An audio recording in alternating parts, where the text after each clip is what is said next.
Muchos hablan del efecto placebo que acompaña a los nuevos equipamientos.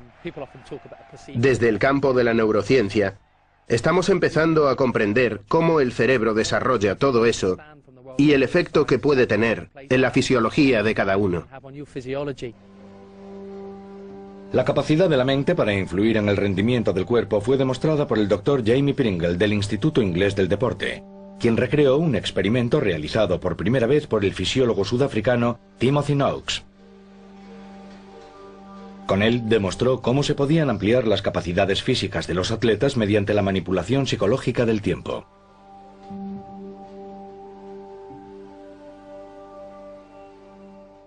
Pedimos a varias personas que hiciesen ejercicio durante unos 10 minutos hasta el agotamiento. En la siguiente sesión hicieron exactamente la misma prueba, pero con un reloj que avanzaba más despacio. Los participantes creían que harían ejercicio durante 10 minutos, pero en realidad fueron capaces de mantener la misma potencia sobre su bicicleta durante unos 12 minutos. Fueron capaces de aguantar 2 minutos más pensando que se iban a esforzar durante 10 minutos. Fueron capaces de aguantar durante otros 2 minutos más el esfuerzo que creían poder mantener durante 10 minutos simplemente debido a su percepción del tiempo. Comprender y aprovechar el poder de la mente es un factor clave para alcanzar el máximo rendimiento. Y conforme las presiones sobre los atletas se intensifican, el papel del psicólogo deportivo es cada vez más importante. Los atletas están sometidos a presiones financieras, a entrenamientos, tienen que viajar mucho y esa es otra presión añadida, las expectativas del público, las expectativas del cuerpo técnico.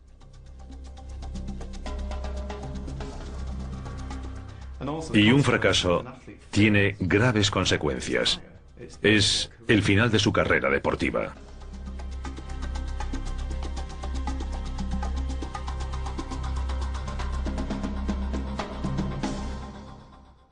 Lo que he hecho ha sido aplicar lo que sé sobre la mente humana. Pregunto a los deportistas, ¿qué quieres hacer? ¿Qué estás haciendo? ¿Qué no puedes hacer? Y entonces intento resolverlo. Para hacerlo intento darles una idea de lo que su mente puede y no puede hacer y cómo funciona. Y entonces analizamos lo que intentan lograr y lo optimizamos. Sabemos por las imágenes del cerebro que distribuye la sangre dependiendo de qué parte deseamos utilizar.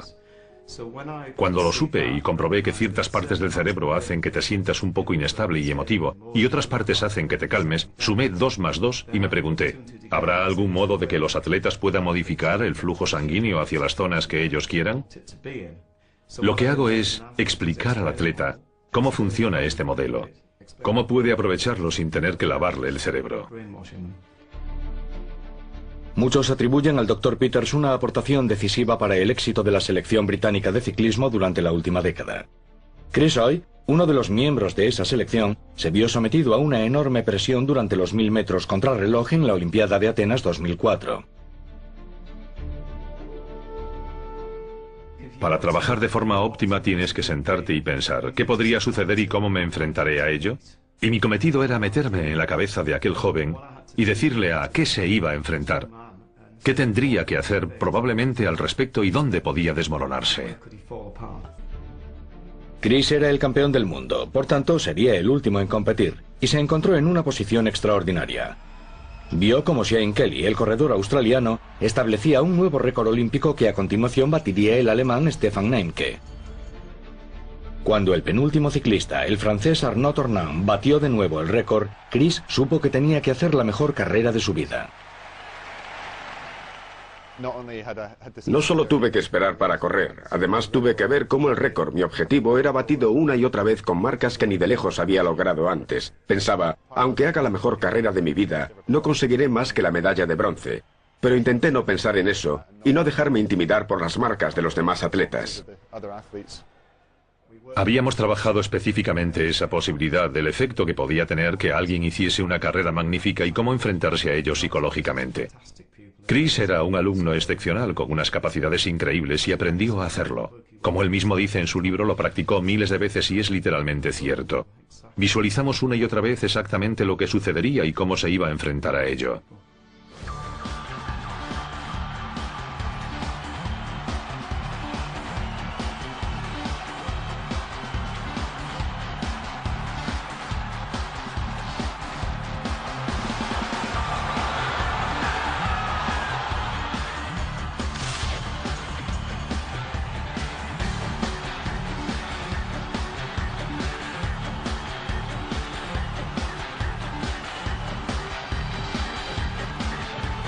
Las tácticas de Chris funcionaron a la perfección y pulverizó su anterior mejor tiempo personal, consiguió el oro y estableció un nuevo récord mundial.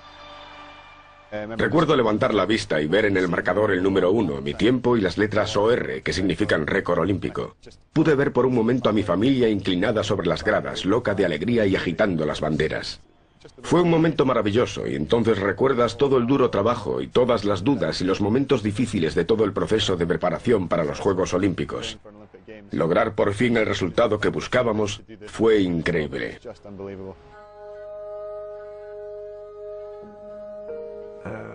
Como psicólogo suyo intentas no emocionarte demasiado, pero soy humano, y cuando me alejé de él, también quise vivir y respirar ese momento. Fue una experiencia fantástica, una gran euforia.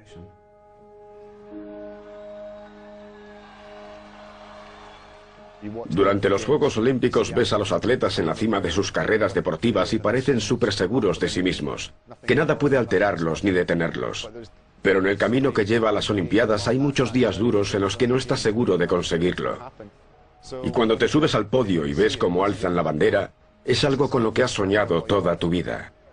Puede ser un momento abrumador y sin duda para mí lo fue. Jamás había soñado con algo así. Jamás soñé que llegaría a ser campeón olímpico, y mucho menos 4 veces. Los psicólogos no podemos hacer nada, a menos que ya hayan puesto todos los cimientos el equipo técnico, los científicos y el resto del equipo de apoyo. Ellos son quienes preparan a los atletas. Lo único que yo hago es evitar que flaqueen. Yo aporté el 1%, pero quizás fuese un porcentaje crucial. Cada atleta responde de forma muy distinta a los diferentes tipos de estrés, y hay muchas anécdotas y muchos ejemplos de atletas que prácticamente se crecen ante la adversidad. En todas las carreras es importante tener una estrategia mental. No importa si es de 100 o de 10.000 metros. No puedes limitarte a estar preparado físicamente para competir y hacerlo. Puedes estar en buena forma pero fallar ese día. Así que la faceta psicológica es un elemento importantísimo.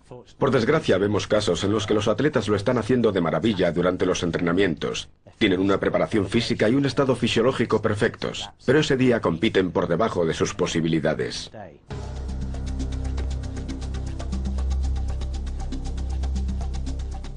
Nadie duda que para que un atleta logre rendir al máximo es crucial una buena preparación mental. Después de estar a punto de quedarse sin la medalla de bronce en el 84 durante sus primeras Olimpiadas, el patinador de velocidad canadiense Dan Jansen logró dominar su deporte a mediados de los años 80. En el 88 llegó a Calgary siendo el campeón del mundo de velocidad, y era una apuesta segura para el oro en la prueba de los 500 metros. Pero la mañana de la final, Jansen recibió una noticia devastadora sobre su hermana Jane, que padecía leucemia. El día de la carrera recibí una llamada telefónica a las 6 de la mañana. Era mi familia desde el hospital y me dijeron: Jane no está bien, tiene la presión arterial muy baja, seguramente no llegue a mañana. Mi hermano vino a la Villa Olímpica y pasamos 2 o 3 horas hablando y caminando. Luego se marchó, y 1 hora y media después me volvieron a llamar para decirme que mi hermana había fallecido. 24 horas antes sabía que iba a ganar, y cuando llegué a la pista para el calentamiento, me sentí como si nunca antes hubiese patinado. Totalmente desconcentrado, Jansen sufrió una caída en los 500 metros y no pudo terminar la prueba. Días más tarde, con el oro al alcance de la mano y a punto de establecer un nuevo récord mundial en los 1000 metros, le sucedió lo mismo.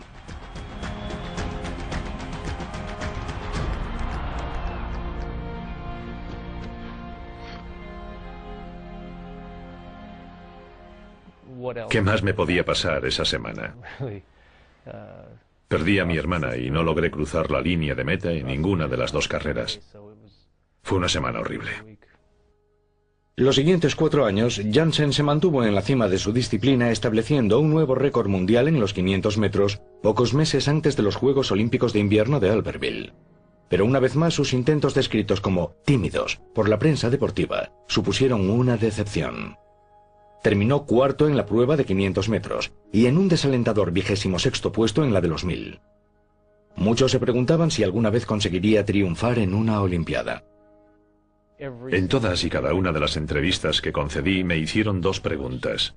Si iba a estar pensando en mi hermana o pensando en si me caía, así que necesitaba quitarme eso de la cabeza. Y es lo que hice. Jansen trabajó con su psicólogo, el Dr. Jim Lord, y comenzó afrontando la distancia que menos dominaba y menos le gustaba. Lo primero fue escribir cada día en mi diario. Me encantan los 1000 metros. Pero también escribía pequeñas notas que pegaba por toda la casa, en la nevera, el espejo del cuarto de baño. Fuese a donde fuese veía, me encantan los 1000 metros. Combinamos eso con todas las demás cosas que hicimos y curiosamente nunca olvidaré el día que me dije a mí mismo, literalmente, qué ganas tengo de hacer los 1000 metros este fin de semana. Nunca lo había dicho antes, nunca lo había pensado antes, pero lo hice. Y desde entonces siempre tuve ganas de entrenar esa distancia. La de Lillehammer en 1994 fue la cuarta y última Olimpiada de Jansen, una última oportunidad de ganar una medalla. Una vez más llegó como favorito. En los 2 años transcurridos desde Albertville, se había convertido en el primer patinador de velocidad en romper la barrera de los 36 segundos en 500 metros, y había conseguido los 5 mejores tiempos de la historia. Parecía que nada podría detenerlo. Nada me iba a impedir ganar esa carrera. Pensé que podía batir el récord del mundo, así que al llegar a la última curva forcé un poco las cosas y el hielo se desprendió. No creo que fuesen los nervios ni nada de eso, creo que fue más bien la agresividad. Fue realmente devastador. Lo lamenté por mi familia, por mi ciudad. Competir siempre implica una gran responsabilidad y la sentí. Dan Jansen, el patinador de velocidad más rápido de la historia, había competido en 4 Juegos Olímpicos, pero nunca había ganado una medalla. La prueba de los 1000 metros sería su última participación. Su última oportunidad. Quizá cuando se celebraban los Juegos Olímpicos pensaba cómo sería llegar a ser campeón olímpico. Antes de los 1000 metros ya no pensaba en eso. Olvidé mis expectativas y me concentré en lo que iba a hacer, en patinar como sabía patinar.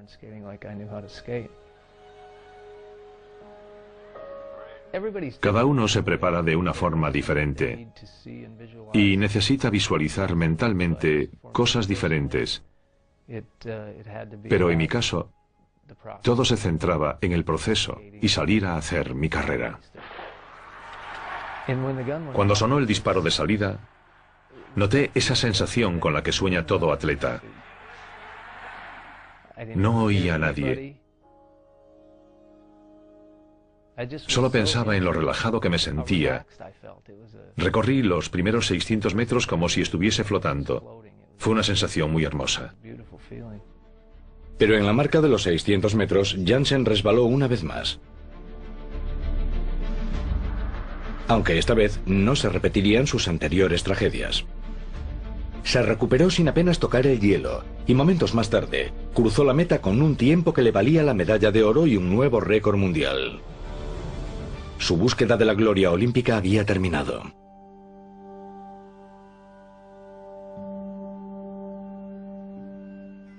Cuando terminé, levanté la vista y vi el indicador de récord del mundo. Sentí un alivio absoluto porque por fin había patinado a mi mejor nivel, y eso era lo único que había querido hacer. Los récords son marcas que otros han de superar, y los Juegos Olímpicos a menudo son el escenario de las mayores hazañas humanas. Lo que impulsa a los atletas para alcanzar cimas extraordinarias es a menudo una combinación de genética, entrenamiento, técnica y psicología.